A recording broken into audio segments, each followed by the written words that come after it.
I'm Reboot. I'm a music producer and DJ. And when did I have my first encounters was around 1990, 1991. There was a radio show, especially here in my region, Hessen, that was called H3 Club Night. And Sven Feth used to be one of the regulars on this radio show. In Germany, maybe there was like a pirate station in Berlin, but I think in Germany it was one of the biggest and earliest shows that would be publicly streamed for electronic music, dedicated on techno, basically. That was the first time I heard that. I had a friend at the time who was a little bit older, and I think everybody in Frankfurt has a kind of similar story. He had a mother who knew the bouncer of Omen, which was the infamous club that Sven Feth was hosting. Managed to sneak me in when I was around 14 years old, something like that. And at that time, I witnessed for the first time what this kind of music could do to the people. And the energy in that room, and the loudness and the wildness, that was just something where it snapped basically immediately. And I was like, oh my God, I want to know everything about this kind of music. How is it made? Who makes it? Where is it released? Is it, well, and then of course, you get to know other artists or other enthusiasts more and share. And from that kind of a little movement started around the record stores that were famous here in Frankfurt, which was like Delirium Records. That was my first record store I went to. Later Freebase Records, who were like the center points of knowledge on electronic music. When I made the first encounters in electronic music, it was like really young. I was in between like 16 and 19 was the years when I had the first, the phase of going out to rave and experiencing nightlife with everything that comes with it. Back then I had basically, it was just a group of friends from school, and later in the early 2000s, when I was personally established as an artist a little bit, or started being established, everything was more around a record store called Freebase Records. And like, let's say in between 2005 and 10, a community started growing around this store and the parties they were making, and of course the clubs here in Frankfurt. But there would be always this connecting point. And from there, Rhein-Main-Haus, or the kind of music that was very popular in this city, started from that community. I remember that after my first visit at the Omen Club, I was like so intrigued by finding out how this kind of rhythms were made, because they were obviously not from a classic drum set or the kind of music that I knew as a kid that my parents would play. So I was like really curious to find it out. And I had this older friend, and he was a little bit further into the process and already playing around with a drum computer and using so-called tracker programs. And my first tool to make music was a software called Fast Tracker 2 on a 286 Windows PC. That was like really rudimentary. And then one friend bought a 303, and another one had a 606. And then I got my first drum computers when I was like 15, something like this. And we started jamming around and just trying to imitate the sound we would hear on the radio or at the club that we love so much. And that's how it started. I obviously never stopped.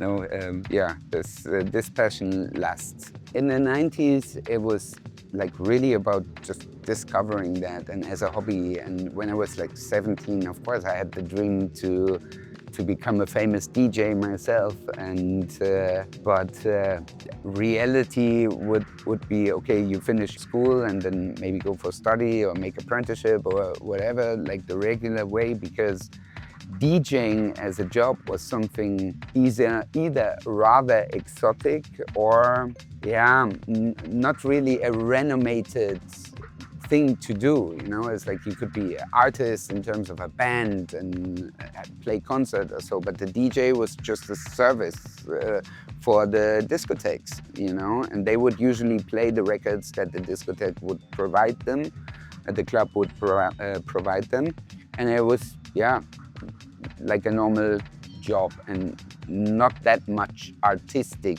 thought behind it. And so I never thought this would be a realistic option for me job-wise. That came a lot later, and by coincidence. I mean, I never stopped producing music, and if you really stick into something at one point, you may get better at it. And I had friends that told me, like, Frank, you should show this music to somebody, which really wasn't my intention. I was working at a business consultancy and I was producing the music for myself. Yeah, a friend of mine encouraged me to send out demos, and then my first signing was with Below Records, who is the in-house Freebase Records, the store I was telling about. Shortly after, I did very classically send a CD to the home of Luciano. He signed me from there, and that's when the journey started in terms of like gigging on a bigger scale, because I was playing also DJing as a hobby, never with the intention to make this a profession. And even then it took a couple of years until I did quit my daytime job and say I'm gonna be a full-time musician, artist, and that's 16 years ago. Well, Cadenza was basically my first musical home. I remember that I saw Luciano play live for the first time, must have been around 2003. And until that, he was playing before Ricardo Villalobos in a small open air here, Merkwürdiges Verhalten im Grün, the very first edition. And Luciano played live. And I remember that I never listened to something so sonically different than all the other records that we were hearing, because it was so much brighter and more open, and it was so fascinating. It was like, this is how I fell in love with the sound of Cadenza of the very first hours. And then I had different options also from labels here from Frankfurt, from Cocoon, Playhouse. Well, musically I felt the most home with them back then. From those very first moments where Cadenza was also still a very small company, yeah, everything exploded in the next years. It was very exciting in many ways. Yeah, well, as I said, for me it was like a really exciting time, because I didn't expect any of this to happen. Yeah, it kind of hit me like a truck in the beginning, especially when Caminando was released. But already the 2-3 years before, when I realized, okay, those records are good and people like it, and what started then and what came then, I didn't see that coming, I didn't expect it. Yeah, thinking about it, I wish I handled certain things differently, but yeah, that's also part of the journey. And back then with Cadenza, it was as like a small family. It's very community driven and small. And later I found out that most of the camps basically had that as a core, like a family type of business running. And later, when the money came into it, like everything past 2010, 11, 12, when everything became bigger and the parties became bigger, and Ibiza became my second home in those years, like 2010, 11, 12, 13. I was living there during the summer, and we had our residency at Pasha with the Vagabundos brand. And it was just, how can I explain that? It was like a movie. I didn't see it coming, and then at one point I realized it's like, okay, I have to find a different kind of balance for my life, because it was all exciting, but it was also very wild. And I'm happy that I came out of this like first boost of career, which I didn't see, in a good and healthy way, you know, because it was a it was a wild time. Very often is, and a lot of my colleagues tell me that as well, like the best songs and ideas are usually based on a very simple idea and something that just hits you and where you know exactly, say, whoa, I wanna use that, I wanna do something like that. I remember that was in 2008, I toured in Brazil, South America for the very first time. And I had a show at The Edge in Sao Paulo, a very famous club. And I remember the promoter back then, Diego, and his friend Joao Lee, giving me a CD with traditional Brazilian music. And I heard this, it's a cover. The version that I used is a cover of an original track by Gerardo Vandré. I heard the track, I thought, it's like, oh my God, I wanna somehow show this to the people. And then basically I sit down in the hotel room with the laptop and took some loops and recordings that I had from the studio, that throw them together and incorporate the original idea, and then played it out on the show as the last song before Ricardo Villalobos was getting on stage. And he was like getting really emotional and asking me, he's like, Frank, do you even have a clue what you're playing there? I was like, no, just a fun idea I made. And then he explained me that the original composer, the song is a protest song that was performed for the first time during the military dictatorship in Brazil.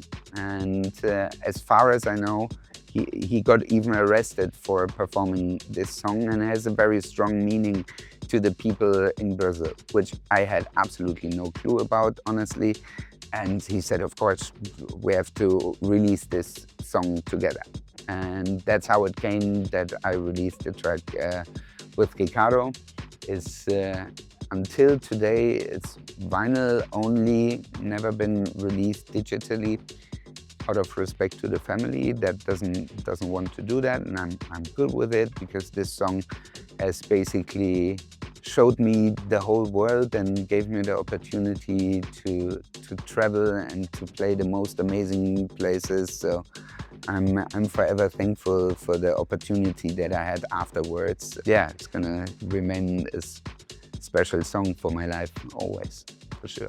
The other day I got a really heartwarming message on Instagram with a person telling me that he went through a very difficult personal time and told me how much this song in particular helped him to get over that and to hear my personal story and feel inspired by that, and like gives him positive energy. And that is probably the biggest compliment that you can get from somebody, that if you reach people with your music and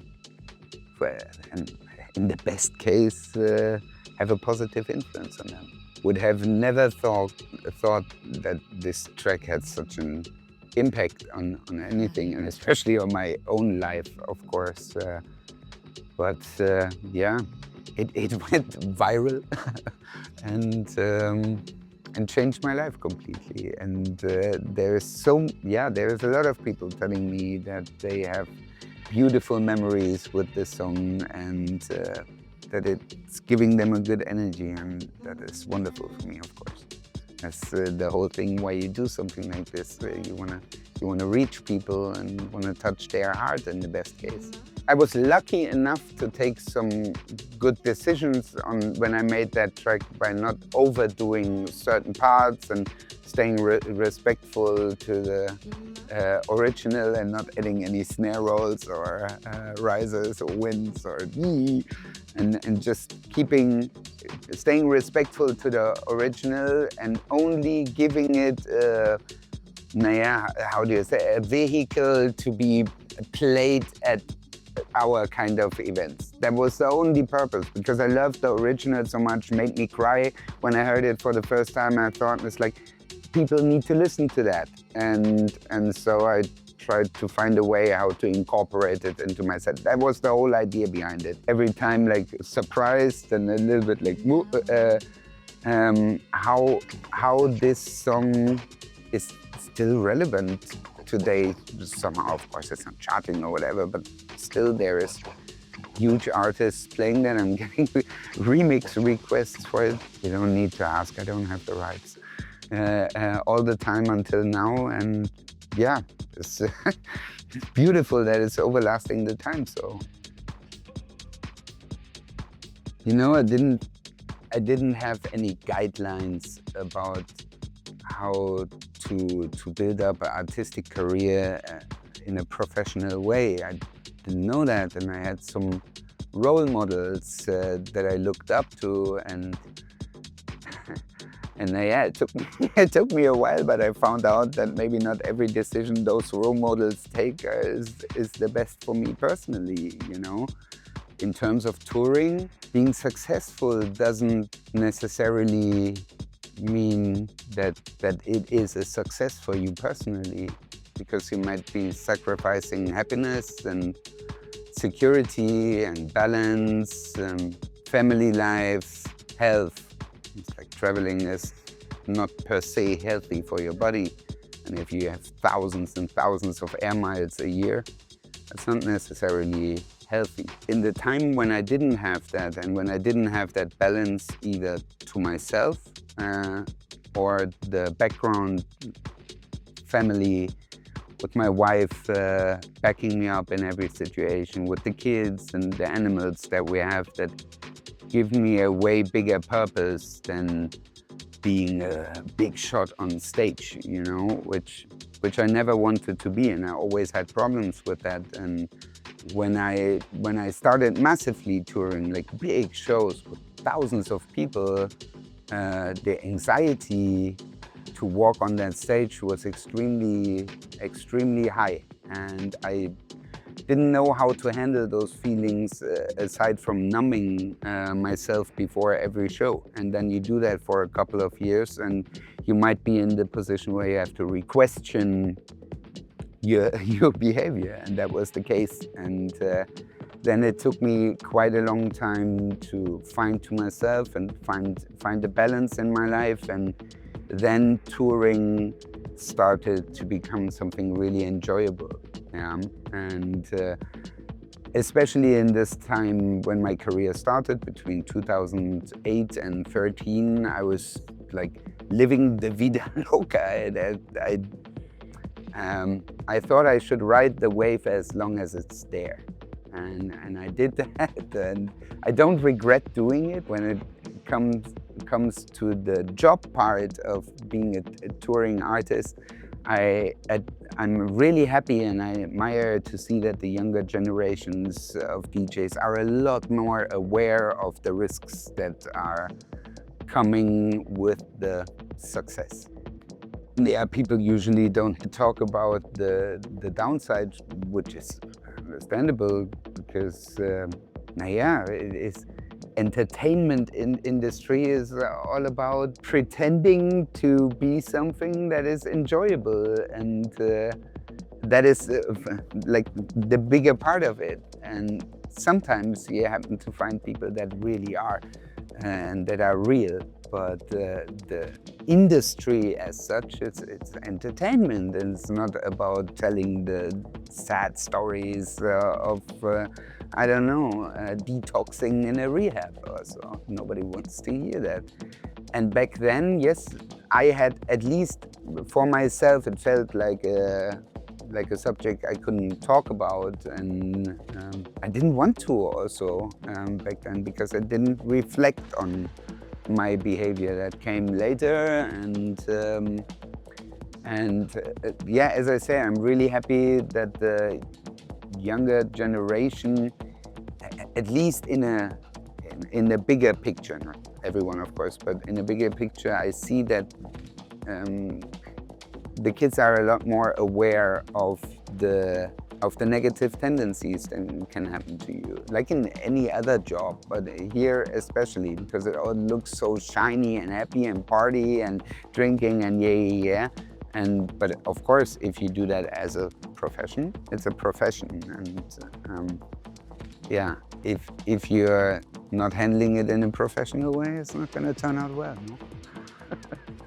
Think about it. 30 years ago, like there was this kind of DJ entertaining event industry was not existing in this way. There was concerts, and of course there were discotheques, but that a single DJ would get people to pay 200 euros ticket entry for a club was like absolutely unthinkable back then. Oh yeah, exactly. I mean, yeah, as an industry, like in terms of having proper managers that are, they were managing bands or single big artists and like different clientele than DJs. And nowadays, you have all these agencies, managers, work-life balance coaches, DJ therapists, and whatever, like the infrastructure and awareness, wokeness in terms of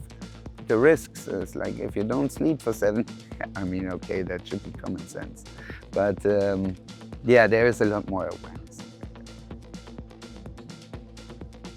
Except a couple of close friends that are still like from school time, I think almost everybody in my friend circle has a connection to music somehow. It's like my closest friends are have also been part of the electronic music scenes here in Frankfurt, like Christine, Markus Fix, Sasha Dive, Johnny D, the guys from Cecil Records, of course, and they are my closest friends up to now, and I got to meet them through music. So yeah, of course, and all over the world, and the people you get to meet in this job can be really exciting. I've been starstruck a couple of times as well, and yeah, but real friendship it's rare, but it's possible. I have a couple of really good friends. First exciting thing is to get back on my foot properly and to tour again.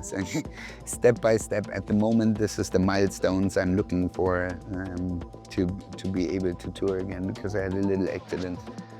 And aside that, well, the whole year has been rather exciting in terms of releases. I had a big album collaboration with David G-Tronic that came out, a lot of single releases, and pretty successful one on Cecil Records. I've just yesterday we released a collaboration with Miroloja, a young French act that I really am a fan of. The next things that are really like big points is my solo album that is going to be out in either the last week of January or the first week of February. Music-wise, there is always new things happening so fast, and it's like 2 months ago I would have given you a totally different answer, and in 2 months I may give you a different answer again, because that's fast living. And the things that excite me on a longer term has more personal things, like little achievements that I see where that my art is going into a direction where I personally see it more. And this process is something that is, yeah, exciting to me. And beside that, things offside electronic music, family and stuff.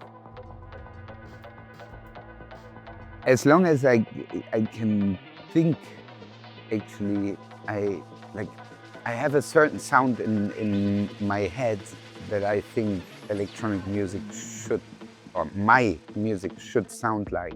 And that picture that I have, or that sound that I have in my head doesn't match the reality yet. And I'm like, it's the struggle of trying to close that gap between the things that you imagine how it should sound, like big and bright and this and that and perfectly mixed, and the reality when you do the car test. And in my case, it's like also with all the equipment and with the studio, it's a desperate try to close the gap you know, in between what you're thinking your sound should and what it actually does. Yeah, and that is what is keeping me interested over all the years. It's like even after 30 years, I'm not getting tired of punching in a kick drum or twisting a snare for 5 hours. I'm not getting tired of that because I have the feeling that I'm getting closer to what I want to actually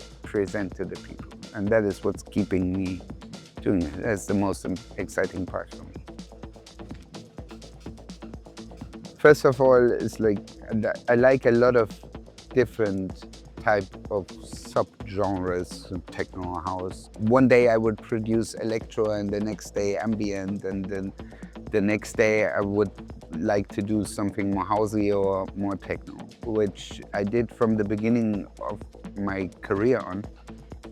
And by that, I've always been like running around in different subgenres, and you couldn't really tell. It's like, yeah, but Reboot is only minimal or only this percussive certain sound, because the next day I would release a techno record on Cocoon, because yeah, that's just the way how I personally like it. I don't want to eat a cheeseburger every day, even though I love it. I want to do different things. Some of these different subgenres are rather more commercially successful. Like when I make a house record and Cecil record, the numbers are gonna be vastly different than if I do a minimal electro ambient vinyl only in a small number. Does one thing mean more to me than the other, or is one music more important just because it gets me the gigs? Not to me. The reality is also like, first of all, I've never been a purist. Yeah, I don't have a problem. I love techno. I love to play on a main room and play tech house, and I like that. That's fun to me. But I also love to play in a tiny small club with 100 people where I would only play unreleased vinyl, raw minimal or so, and that would be exactly as fun to me. But reality nowadays, of course, is if you're trying to make a living out of this and provide for your family, you need to keep an eye on, okay, what would be perceived better by a bigger audience. Maintain shows, absolutely. And you keep an eye on that, but I just try to make my music within the borders that I like. It's like, if I make a techno track, it's gonna sound like Reboot. It's gonna sound like my track, because that's my idea about it. So no balance, I don't think about it too much. And some people would say like, yeah, but it's idiotic and you need a strategy or so. Yes, I know that, but it doesn't make me happy. It makes me happy to try different things. Ricardo and Luciano, of course. But when it comes to like sophisticated underground music, which doesn't necessarily have to be minimal, because Ricardo is playing everything like across the board, and that's the part that I find way more inspiring. But like thinking about this kind of minimal, it was like Ricardo, and also very early Raresh and Pedro and Radu, who were part of the Cadenza team, and all through the Cadenza team I got to know these guys, and they inspired me a lot and also taught me a lot about technical aspects, or about how the whole thing works. We're in here. Yeah, more around the Berlin scene. Here in Frankfurt everything was a little bit more on the houseier side, I had the feeling, like Loop House, Tool House. Yeah, all those record labels that came up in that time around the freebase record stores, below Cecil, and all these housey things. That was here Frankfurt, and my minimal crew was more from the Cadenza camp and in Berlin city. Different people to influence me. We are we are all children of our surroundings and the circumstances we grow up in, the friends we have, the music that is hot parties, and that might be something totally different in Frankfurt than in Berlin. So of course, even if maybe the records were the same and the sensation might have been a totally different one, or party experiences, because the clubs are different. And when it grew bigger and all those cities and markets, like everything was merging and you couldn't say, yeah, this Frankfurt sound, this Berlin sound, this Buxtehude, the West sound. At one point that all merged a little bit around 2005 to 2010, I would say. And it opened up a little bit more. Before that, it was like more like little cells that would be autark from each other. I didn't know it until then, but Romania, of course, is, and especially what the guys from the RPR camp and everybody in their surrounding would do had a massive influence on my sound, because there's a lot of these tracks have a certain melancholy and like darkness to it that I really love, and as electronic rhythm is to me personally the most appealing, then this was a kind of subgenre where I say wow, what the hell is this? And the music sounded like living organisms, and well, Ricardo is a master of that. If you go to his studio and the modular system he is standing there is how do you say that? It brings a natural and more human and random factor to a rather static music. And until then, I wouldn't have heard it. Yes, I would have heard house with like real recorded congas, and has had a huge influence on how I like my sound. Yeah, definitely. Which doesn't mean that I want to do only this one thing. You know, it's like sometimes I like my straight stuff. But yeah, well, if we're talking city-wise, then minimal Bucharest, 100%. I remember my first sun waves, my God.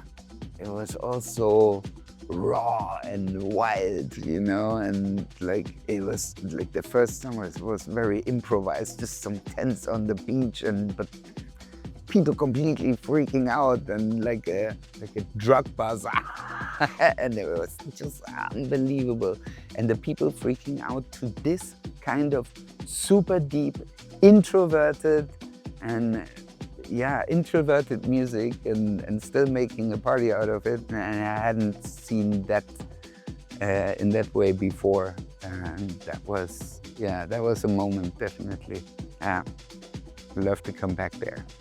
I do remember certain like flashlights and certain situations and moments that have been staying with me over all the years. I don't know, I was ignorant, I didn't know it, and I was like, when I was driving through Romania for the very first time, and it's a rather poor country, and then seeing the people being so enthusiastic about this very special music, that's something that I don't forget. I think that's the most important about it. It's like be positive, and it's like try to make the best out of your situation, no matter what it is.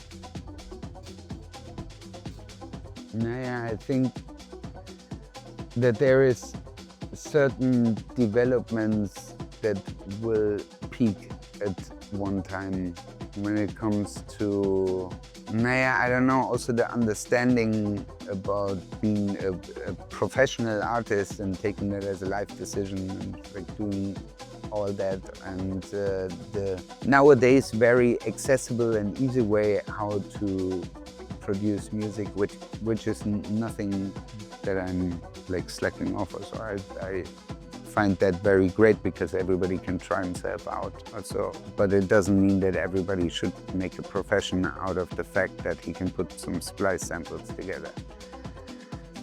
I really no disrespect to anybody, but I do believe that, and it takes a lot more to it in terms of dedication, time and passion if you want to do that over several decades or so. And sometimes I just have the feeling, it's like if I'm looking at the new releases at the end of the week, for example, and I see the sheer amount of music, and of course, we all started just with a dream, but I have the feeling that the market is oversaturated at the moment. And I do believe that there is going to be developments to separate that a little bit further. On the other hand, I do see that this like modern marketing tools and social media, etc., are getting so strong and so important that it is rather hard to find the real talent behind the shiny picture. And I would wish and hope that also like the big media outlets, etc., would focus a little bit on those backgrounds and not separate, but I do think that the listeners will do that, and that we're looking into a phase where things are going to be more legit and less fake. Even though we're facing times where faking something is easier than ever before, I think that one of the next big developments is going to be in uncovering those fakes with the help of artificial intelligence and whatever. And I think that it's going to change the market a little bit again. When it comes to shows, or like electronic dance music is not going to go anywhere.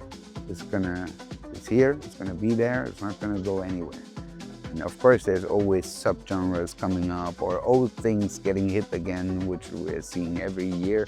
There is another decade of the past that is getting edited to death, and I don't see that that's going to change. And I find out that there is always young kids that are fascinated by this kind of music, that are growing into it, and I'm talking to a lot of newcomer artists, and I collab with a lot of them, and I feel that there does not have to be any fear that this is going to stop somehow. And when it comes to social media, marketing, self-marketing, etc., I think we're already at a peak level, and where people in the future are going to look more carefully what is legit and what not. Of course, if we're talking about artificial intelligence and what it is doing to media, to social media, and which possibilities it gives you, also in music productions. I mean, I use AI-based systems for certain tasks, but I find myself leveraging all the time. It's like when I see something online, I can hear my brain now asking, it's like, how much of that is real and how much of that is fake? And I think that a lot of people do that. It's becoming an automatism. The longer we have to watch stuff that doesn't really cover the reality, and then the more we get bumped with that, and the more it becomes clear, it's like, hey, 90% of that, it doesn't look like that, the party wasn't that full, it's just like good pictures, good marketing, good this, good that, or AI mastering or whatever. And I think that, that, how do you say that? Uncovering this is gonna be a big thing in the future.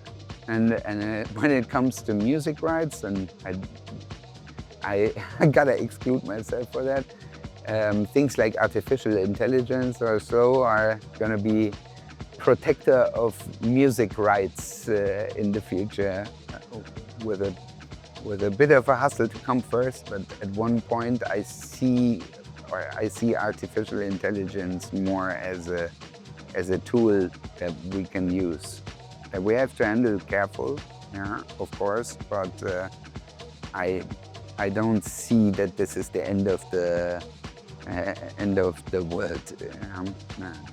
The humans are going to be responsible for that.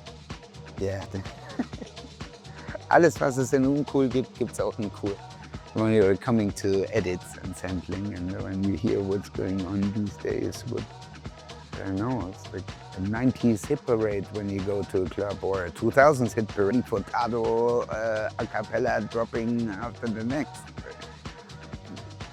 Naja.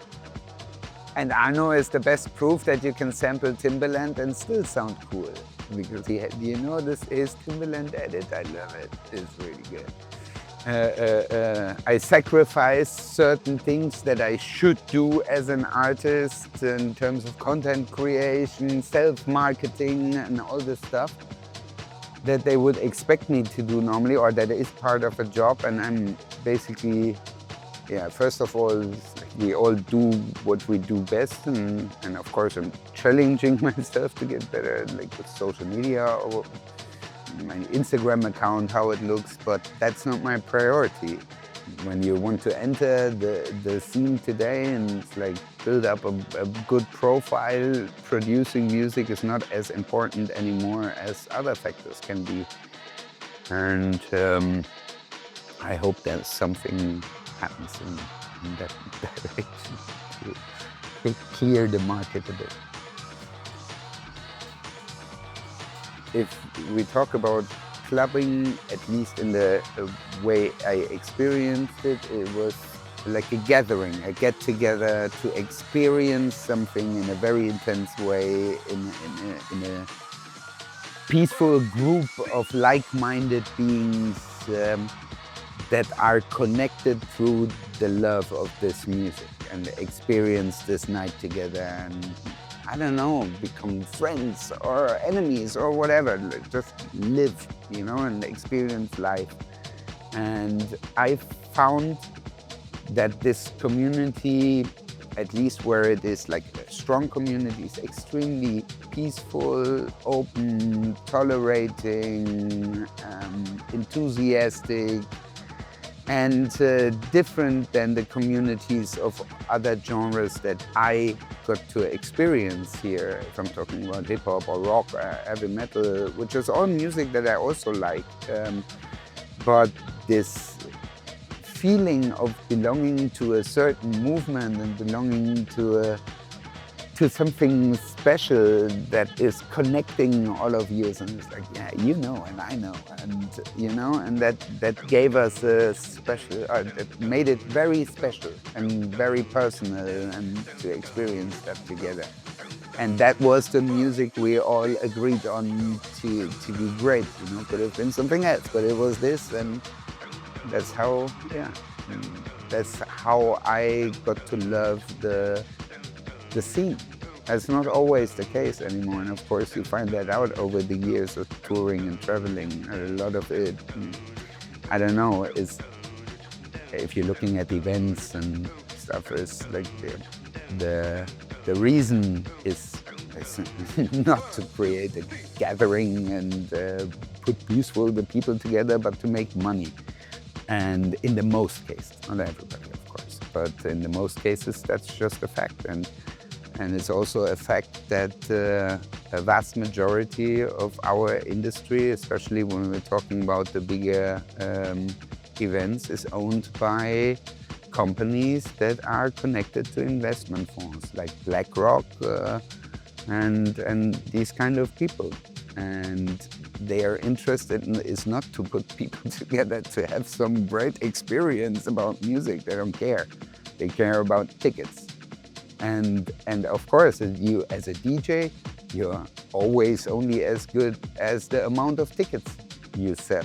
And then in this moment, in that you realize that you're already in the tension field of commercial success and finding your inner peace in the music and the yin and the yang and all the esoteric stuff. But it's a fact, this is the industry, and most of the industry, not, as I say, not all of it, but the big majority, and what you see on social media and what is the hype stuff, and that is all run by financial interests.